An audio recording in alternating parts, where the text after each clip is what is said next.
As a young man growing up in Texas, football was the driving force in Adrian Henderson's life.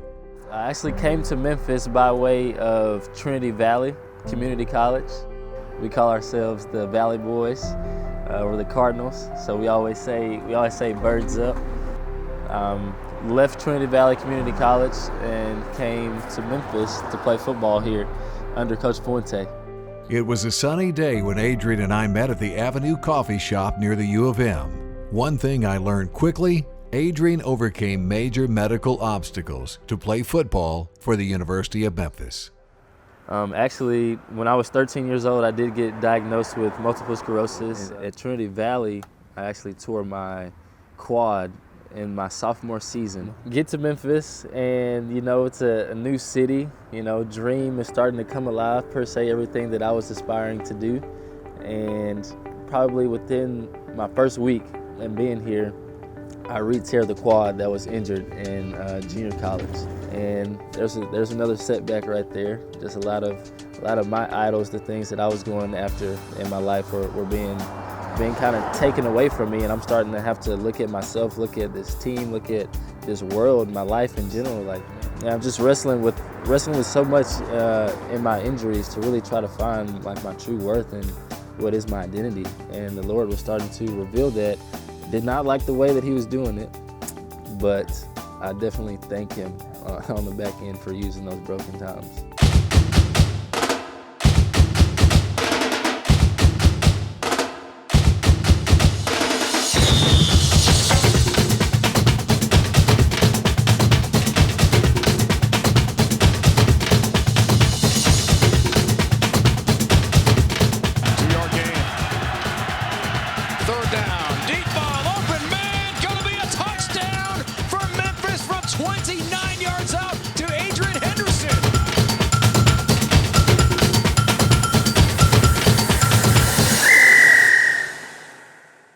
Even though the Tigers won the Miami Bowl in 2014, Adrian felt an emptiness. Man, I thought that it would just feel a little bit more substance, more fullness to this. I know we're going to get a pretty big bowl ring. Everything's going to be blinging and stuff like that, but I just feel like there's something more. And I've kind of spent my whole life trying to get to this pinnacle, this point, and it seems to me as like we've gotten there, but I still feel like extremely empty. And man, I just understood that we were searching for more. The more in Adrian's life is his faith. He credits his family for pointing him toward a life in Christ. It had a lot to do with my mother and my grandma, just the home that I was raised in, my father. Now she's my fiance. Aja was such a large, integral part for me actually seeing just characteristics of who Jesus was, how she left her hometown in Gulfport, Mississippi, to come help take care of me. Adrian became active in Downline Ministries. Downline Ministries is a 9-month discipleship training program that seeks to restore biblical discipleship in the local church. But I'd say that would be the technical term of it, but what it meant for me was like actual people that I could go to and trust in, and they could model what does it look like to be a man of God.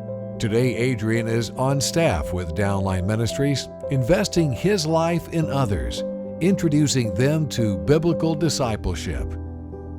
Adrian Henderson is wise beyond his years.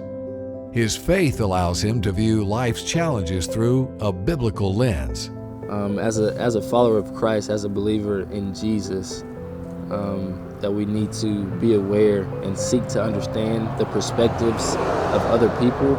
And the only way we can really truly understand a different perspective is if we put ourselves in those shoes and try to gain more understanding about the lenses in which they see things. So we need to begin to frequent different areas. Like even me and myself, I was just so comfortable in the area that I was in.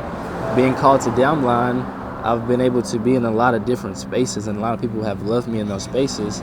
But before, I would look as an outsider and instantly judge people by what they're wearing, just their outer appearance, the things that I don't understand that they're saying and instantly take those as insulting just because I don't, I'm not really in that circle.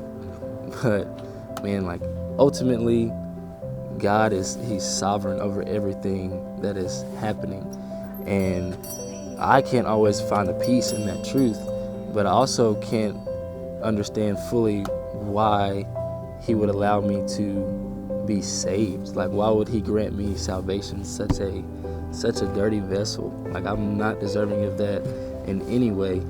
But I think we have to find solace and comfort in who he is and seek to be a model of him in all of these, create these pockets of his kingdom that is to come. That's our ultimate hope.